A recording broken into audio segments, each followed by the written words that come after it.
जय हिंद। दोस्तों, आप में से कई स्टूडेंट्स मुझसे कई बार पूछते हो कि सर 2 बार आईआईटी का एग्ज़ाम क्रैक करने के बाद भी आपने आईआईटी दिल्ली क्यों छोड़ दिया। सिर्फ आईआईटी दिल्ली ही नहीं, मैंने बिट्स पिलानी भी छोड़ दिया था। आज के सेशन में मैं आपके साथ शेयर करूंगा क्या ऐसे रीजंस थे, कैसे सर्कमस्टांसेस इवॉल्व होके आए जिसकी वजह से मैंने ऐसा डिसीजन लिया। आज का सेशन कोई ऐसा स्टोरी टेलिंग टाइप नहीं होगा। आज के सेशन में भी आप डेफिनेटली कुछ ना कुछ इंपॉर्टेंट सीखोगे। मैं जब भी कोई सेशन बनाता हूँ उसके पीछे मोटिव एक ही होता है कि आप कुछ ना कुछ इंपॉर्टेंट सीखो। अगर मैंने कोई अच्छा स्टेप लिया है तो उससे आप सीखो, अगर मैंने कोई गलती की है तो उससे भी आप सीखो। हम स्टार्ट करते हैं ईयर 2003 से। ईयर 2003 में मैंने 10th क्लास के बोर्ड एग्जाम्स दिए थे। अब जब आप 10th क्लास के बोर्ड एग्जाम्स देते हो तो उसके बाद आपको पता है कि एक क्रिटिकल डिसीजन लेना होता है कि क्या स्ट्रीम लें, +1 या +2 में। अब मेरा कोई लाइफ में उस टाइम पे कोई लंबा विजन तो था नहीं, ना मुझे कोई बहुत ज़्यादा एक्सपोजर था। मेरी फैमिली में दूर दूर तक कोई नॉन मेडिकल वाला नहीं था, कोई इंजीनियर नहीं था। जस्ट क्योंकि मुझे मैथ्स और फिजिक्स अच्छा लगता था 10th क्लास में, इसलिए मैंने नॉन मेडिकल ले लिया। जस्ट यही रीज़न था और कोई रीज़न नहीं था। मैंने कभी आईआईटी का नाम नहीं सुना था, ना मुझे उसके सिग्निफिकेंस के बारे में कुछ पता था। जब नॉन मेडिकल लिया 10th क्लास के बाद तो उसके बाद चंडीगढ़ के फिजिक्स, मैथ्स और केमिस्ट्री के जो रिनॉन टीचर थे वहाँ मैंने कोचिंग ज्वाइन की। अब जब वहाँ कोचिंग ज्वाइन की तो आपको पता है आईआईटी की जेई की जो कोचिंग होती है उस वहाँ पे जो है आपको पैकेजेस के रिगार्डिंग, आईआईटी के रिगार्डिंग, प्लेसमेंट के रिगार्डिंग हर दूसरे दिन बड़े ग्लैमरस से लेक्चर्स दिए जाते हैं। जैसे यूपीएससी से रिलेटेड भी आपको बड़े बड़े ग्लैमरस एक चीज़ें दिखाई जाती हैं, ऐसे ही आईआईटी से रिलेटेड आपको बड़ी एक ग्लैमरस पिक्चर दिखाई जाती है। तो जब दिन रात आपको एक चीज़ की बम्बार्डमेंट की जाती है और जब आप दुनिया में अभी बाहर नहीं निकले हो तो आपको लगता है यही सब कुछ है। वहाँ पे इस टाइप की फीलिंग आपको देना स्टार्ट कर दिया जाता है कि अगर आपने इस जीवन में आईआईटी निकाल लिया, आईआईटी में एडमिशन ले लिया तो आपका जीवन सफल हो गया, अदरवाइज आपको कोई पूछने वाला नहीं है। इस तरह का आपका माइंडसेट बना दिया जाता है और यही बातें आप घर आके करते हो। पेरेंट्स भी उसी तरह से सोचना स्टार्ट कर देते हैं। सेम केस मेरे साथ भी था। दिन रात आईआईटी आईआईटी आईआईटी की बम्बार्डमेंट के बाद ऐसा लगने लग गया बस यही सब कुछ है। आईआईटी एक सपना बन गया। घर वालों के साथ भी डिस्कस करता था तो उनको भी लगता था कि हाँ ठीक है, आईआईटी के लिए एम कर रहा है। उससे पहले किसी को नहीं पता था घर में आईआईटी क्या होता है। तो +1 +2 में दिन रात मेहनत की। उस टाइम पे मैंने साथ में कभी फिटनेस की तरफ ध्यान नहीं दिया, कोई नॉलेज नहीं थी इतनी। मैं बिल्कुल भी नहीं कहूंगा कि +1 +2 में मैंने as an allrounder student preparation की, क्योंकि मैंने फिटनेस की तरफ, हेल्दी डाइट की तरफ, इन चीज़ों की तरफ कभी ध्यान ही नहीं दिया। ना नॉलेज थी, ना कोई इसकी तरफ कोई पैशन था, कुछ भी नहीं था उस टाइम। अवेयरनेस ही नहीं थी, खुद की फिटनेस की सिग्निफिकेंस को लेके कोई ज्ञान ही नहीं था। यूपीएससी की preparation as an allrounder student की, इसीलिए मैं आपको मोटिवेट करता हूँ कि एज एन ऑलराउंडर स्टूडेंट करो, क्योंकि मुझे दोनों फेजेस के डिफरेंस का मतलब पता है, उनके बीच में क्या अंतर है, कितना बड़ा फर्क है, उसका मतलब पता है। तो +1 +2 में दिन रात मेहनत करते रहे, स्टडी सेल्फ स्टडी करते रहे, कोचिंग करते रहे। हाँ ये जरूर है, एक अच्छे लेवल पे प्रिपरेशन पहुंच गई। इस लेवल तक नहीं सोचा था, उस लेवल तक प्रिपरेशन पहुंच गई। अपने कोचिंग इंस्टीट्यूट्स पे मेरा अच्छा रैंक आता होता था काफ़ी। टीचर्स का फीडबैक ये रहता था कि इजीली टॉप 500 में रैंक आ जाएगा। खुद को भी फीलिंग आती थी जब पुराने आईआईटी जेई के मैं पेपर सॉल्व करता होता था, कोचिंग इंस्टीट्यूट पे जो मेरी परफॉर्मेंस होती थी, तो लगता था कि टॉप 500 में आ जाएगा, कंफर्टेबली आ जाएगा।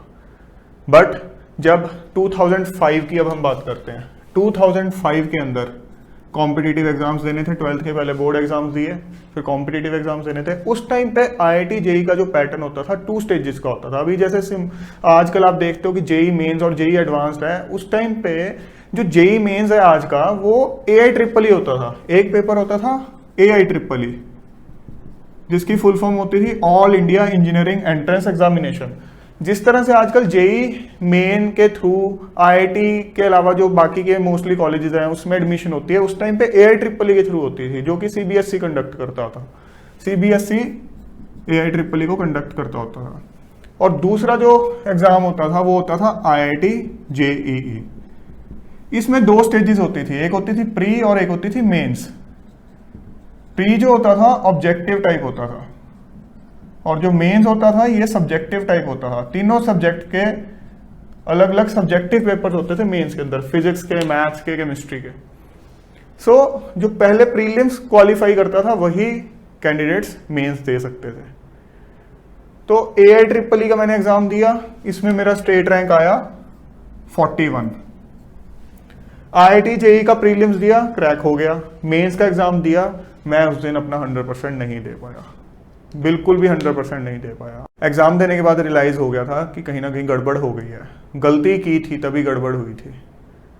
अपनी गलतियों से भी मैं आपको बताता हूँ, कोई भी टॉपर भी हो ना किसी एग्जाम का, वो भी नहीं कह सकता कि मैंने कोई गलती नहीं की थी, पूरे प्रिपरेशन में कोई गलती नहीं की थी। हर एक इंसान करता है। मैंने मेंस के एग्जाम वाले दिन गलती की थी। और IIT JEE में जो मेरा फिर फाइनल जो रैंक आया था वो 3031 आया था। क्रैक कर लिया था IIT JEE 2005, बट रैंक 3031। कहाँ मैं टॉप 500 में एक्सपेक्ट करता होता था कि मेरी परफॉर्मेंस इस लेवल की हो जाएगी, बट अनफॉर्चुनेटली उसके आसपास ना होके रैंक चला गया 3031। अब लोगों के लिए तो ये होता है कि ठीक है IIT JEE क्रैक कर लिया वही बहुत है, IIT का टैग तो लग रहा है। लोगों की मेंटेलिटी होती है कि IIT का ब्रांड होना चाहिए, बस IIT का एक बार ठप्पा लग जाए, चाहे जो मर्जी IIT हो, जो मर्जी स्ट्रीम हो, बस IIT का ठप्पा लगना चाहिए।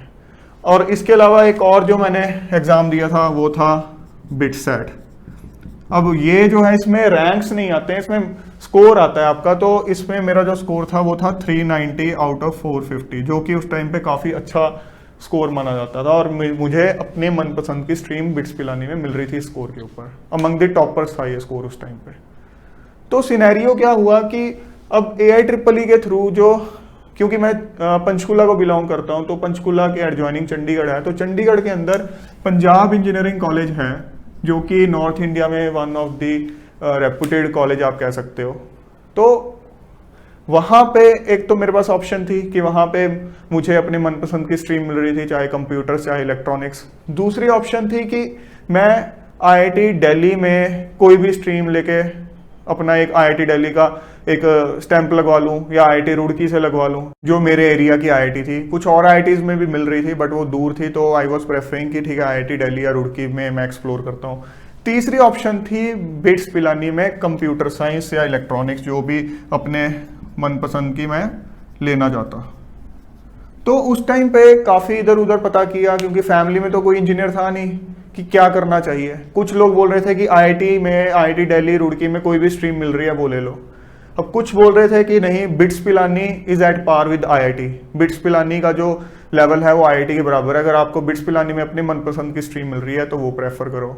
अब कुछ का ओपिनियन ये था कि ठीक है, आपके लोकल है पंजाब इंजीनियरिंग कॉलेज, उसका भी अच्छा रेपुटेशन है, तो आप वो ले सकते हो। उस टाइम वही वाली एक चीज जो कोचिंग सेंटर्स पे दिमाग पे हावी कर रखी थी, एक लेयर जो चढ़ा रखी थी, IIT का ब्रांड, प्लेसमेंट पैकेजेस, वही चीजें घूम रही थी, उसी के सराउंडिंग ये सारा डिसीजन घूम रहा था। और फाइनली जो डिसीजन लिया वो क्या लिया, बिट्स पिलानी में कंप्यूटर साइंस मैंने ऑप्ट कर लिया।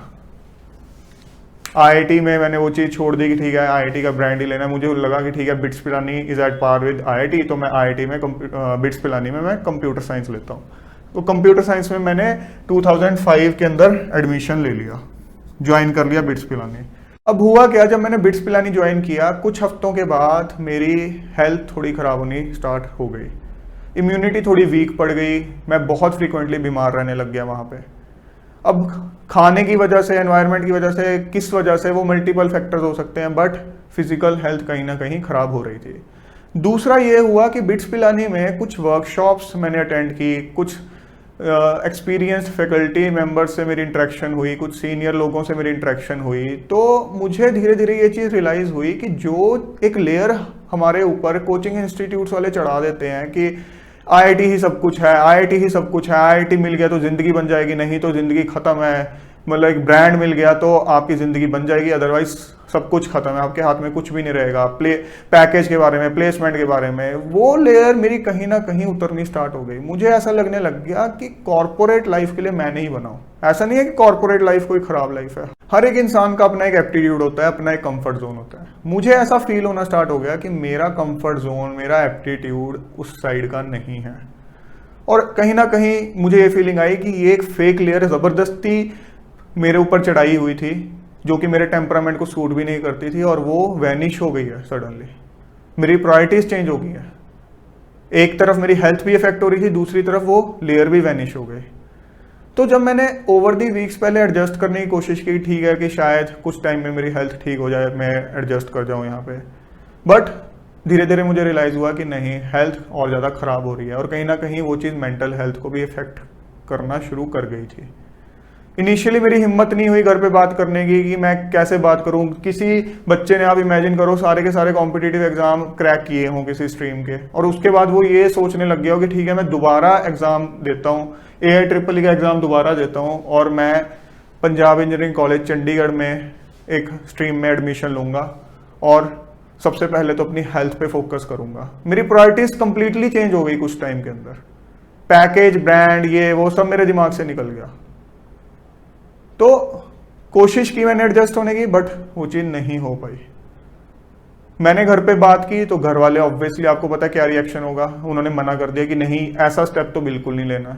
बट ओवर दी टाइम जब उन्होंने रियलाइज किया कि वाकई हेल्थ खराब हो रही है, तो उन्होंने मुझे बोला कि ठीक है, बिट्स पिलानी में रहते हुए साथ में प्रेपरेशन करके दोबारा कॉम्पिटिटिव एग्जाम दे के देख लो। दिल पे पत्थर रख के उन्होंने बात बोली। उन्होंने मुझे ये भी पूछा कि तेरे साथ के बैचमेट्स जो हैं तेरे सीनियर बन जाएंगे, ये बन जाएंगे, वो बन जाएंगे। मैंने कहा मुझे किसी चीज़ की परवाह नहीं है, मेरी प्रायोरिटीज चेंज हो चुकी हैं, मुझे सिर्फ और सिर्फ खुद को देखना है। वहां से मेरा एक थॉट प्रोसेस लाइफ में एक ये चेंज हो गया कि सोसाइटी की परवाह मत करो, लोग क्या कहेंगे इसकी परवाह मत करो। अगर आप खुद अंदर से खुश नहीं हो, कंफर्टेबल नहीं हो, तो उस लाइफ का कोई फायदा नहीं है। और मैंने ये चीज़ ईयर 2005 के अंदर ही रियलाइज कर ली थी और मैंने डिसाइड कर लिया था कि मैं दोबारा एग्जाम दूंगा। अब वहाँ बिट्स पिलानी का जो रूटीन था, वहाँ का करिकुलम था, वो काफ़ी ज़्यादा हेक्टिक रहता था। तो मैंने कोशिश की कि साथ साथ मैं कुछ प्रिपरेशन कर पाऊँ। एक तरफ हेल्थ भी साथ नहीं दे रही थी, दूसरी तरफ वहाँ का करिकुलम बहुत ज़्यादा हेक्टिक था। तो आई वॉज नॉट सेटिस्फाइड कि मैं प्रिपरेशन कर पा रहा हूँ साथ में। मुझे लगा नहीं हो पाएगा ऐसे ढंग से। घर पे मैंने बात की कि मैं छोड़ आता हूँ बीच में, उन्होंने मना कर दिया। मैंने कुछ और हफ्ते कोशिश की साथ में करने की, बट जब मुझे लगा कि नहीं बात बन पाएगी, तो IIT JEE 2006 का जो एग्ज़ाम था उससे 25-30 डेज पहले मैंने डिसाइड कर लिया कि आई विल पैकअप और मैं घर जाऊंगा। मैं अब छोड़ दूंगा बीच में बिट्स पिलानी, देखी जाएगी जो होगा। तो मैंने बस पकड़ी और मैं अपने वापस घर आ गया। और जिस दिन घर आया उस दिन भी मैं बहुत ज़्यादा बीमार था। अब IIT JEE 2006 का जो एग्ज़ाम था उसमें पैटर्न चेंज हो गया था। उसमें ये प्रीलिम स्टेज हटा दी गई थी, सिंपल एक स्टेज हो गई थी जिसके अंदर ऑब्जेक्टिव टाइप क्वेश्चंस होंगे। अब पैटर्न चेंज होगा तो ऑब्वियसली सरप्राइज एलिमेंट तो होगा। IIT JEE हर साल सरप्राइज एलिमेंट तो रखता ही है। और क्योंकि मैं थोड़ा आउट ऑफ टच रह गया था कुछ एक हफ्तों से, तो उस वजह से कहीं ना कहीं स्पीड तो इफेक्ट होनी थी। किसी तरह मैंने 25 दिन 30 दिन के अंदर सिलेबस कवर किया। ऑल तो मैं सही बताऊं आपको, 2006 के अंदर मेरे लिए IIT JEE कोई प्रायोरिटी नहीं रह गया था। मेरा माइंडसेट उस टाइम बिल्कुल क्लियर हो गया था कि मुझे AIEEE में एक डिसेंट रैंक स्कोर करना है और पंजाब इंजीनियरिंग कॉलेज में कंप्यूटर या इलेक्ट्रॉनिक्स में से कोई एक स्ट्रीम ले लेनी है। और कंप्यूटर इलेक्ट्रॉनिक्स लेने के पीछे भी कोई, मैं आपको कहूँ, कोई ऐसा कोई फंडा नहीं था कि हाँ उसमें मेरा कोई विजन था। वो भी आपको पता है एक भेड़ चाल ही होती है कि हाँ वो ले रहे हैं तो मैं भी ले लेता हूँ, चल इस स्ट्रीम में आजकल ट्रेंड है, कहते हैं कि फ्यूचर अच्छा है तो वो ले लूँगा, उसी हिसाब से था। तो 2006 का IIT JEE का मैंने एग्ज़ाम दिया। तो उस दिन अब आप सोच सकते हो कि मैं आउट ऑफ टच तो था ही, तो स्पीड में मेरी थोड़ी कमी रह गई थी। किसी तरह मैंने सिलेबस कवर किया था। तो जो पेपर थे उसका कुछ पार्ट बिना देखे ही मेरा छूट गया था, मैं पेपर नहीं कंप्लीट कर पाया था IIT JEE का। और AIEEE का भी मैंने एग्ज़ाम दोबारा दिया। अब जब AIEEE का रिजल्ट आया तो मेरा स्टेट रैंक नियर अबाउट 90 के आसपास कहीं था, 90 के आसपास कहीं था। और जब IIT JEE का रिजल्ट आया तो वहां पे मेरा रैंक जो था ऑल इंडिया रैंक 1304 आ गया। अब यहां से यहां कंपैरिजन करो।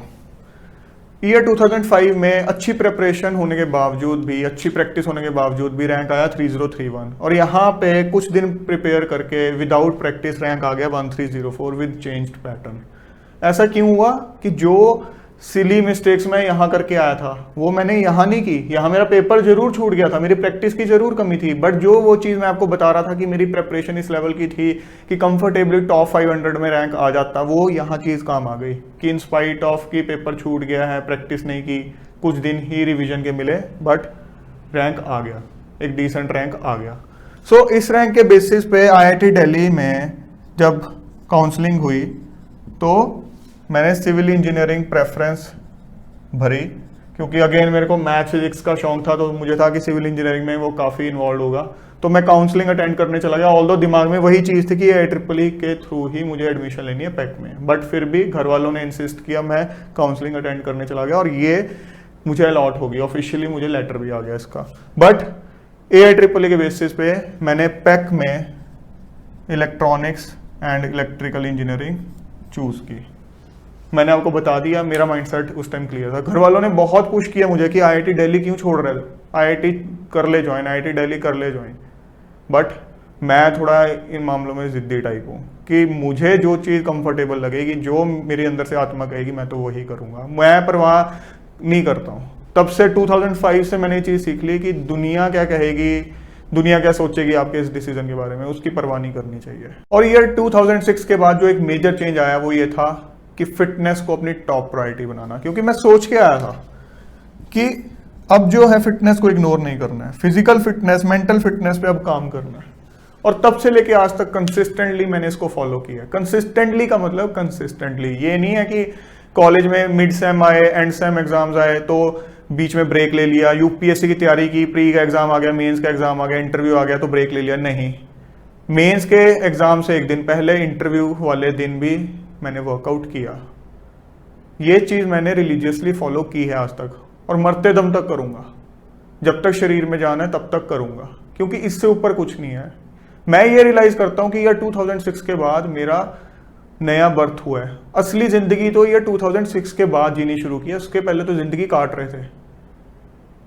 एज एन ऑलराउंडर प्रिपरेशन करना किसको बोलते हैं, वो मैंने यूपीएससी की प्रिपरेशन में रियलाइज किया है।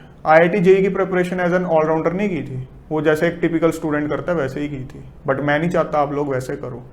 मैंने ये चीज़ अंदर से फील कर ली थी कि आप कहीं प्लेसमेंट ले लोगे, कोई बड़े से बड़ा बिजनेस शुरू कर लोगे, कुछ भी कर लोगे, लाखों रुपए कमा लोगे, करोड़ों रुपए कमा लोगे, बट अगर अपने शरीर के कॉस्ट पे कमा रहे हो तो बहुत बड़ी बेवकूफ़ी कर रहे हो। आप कभी ये चीज रियलाइज करते हो कि अगर आपने सिर्फ और सिर्फ पैसों के पीछे भागते हुए, मटेरियलिस्टिक चीजों के पीछे भागते हुए, ब्रांड्स के पीछे भागते हुए अपनी फिजिकल फिटनेस गवा दी, तो आप क्या कुछ गवा दोगे। कुछ लाख, कुछ करोड़ पैसों के लिए आप अपने ऐसे ऐसे चीज़ों को गवा दोगे जो कि आप वो सारी की सारी कमाई लगा के भी वापस नहीं पा सकते। अगर आपको कोई हार्ट प्रॉब्लम होगी, आपको कोई लीवर की प्रॉब्लम होगी, किडनी की प्रॉब्लम होगी, कुछ भी कॉम्प्लिकेशंस होगी हेल्थ से रिलेटेड, जो कि आप अवॉइड कर सकते थे अगर आप हेल्दी लाइफस्टाइल जीते। बट क्योंकि आप इन मटेरियलिस्टिक चीज़ों के पीछे, ब्रांड्स के पीछे, पैसे के पीछे अंधाधुंध भागे और इन चीज़ों को भूल गए, तो आपको ये सब प्रॉब्लम्स लग गई। अब आप वो सारा का सारा पैसा, सारा का सारा अथॉरिटी लगा लो, बट वो चीज़ वापस नहीं आएगी।